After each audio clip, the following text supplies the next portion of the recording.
Good morning পশ্চিমবঙ্গবাসীকে। আজকের সকালটা কিন্তু এক অন্যরকম সকাল।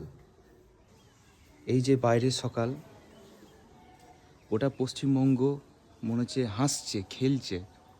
দেখো, গতকাল রাত্রে বৃষ্টিও হয়েছে।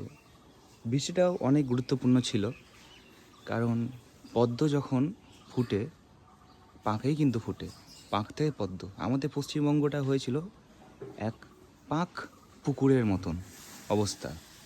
তো সেই পুকুরে শুধু পাঁকই ছিল, জলের খুব দরকার। পদ্মটা ফুটবে কী করে? গতকাল রাত্রে যে বৃষ্টিতে আজকে আমাদের এই মুর্শিদাবাদে কাল বৃষ্টিতে যে পদ্ম ফুটেছে, এই বৃষ্টিটা খুবই দরকার ছিল।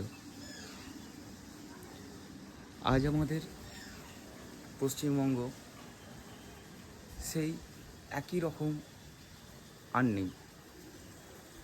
সেই নোংরামু, সেই কাটমানি পশ্চিমবঙ্গ, সেই মাফিয়াদের পশ্চিমবঙ্গ আর আসলে দেখতে হবে না।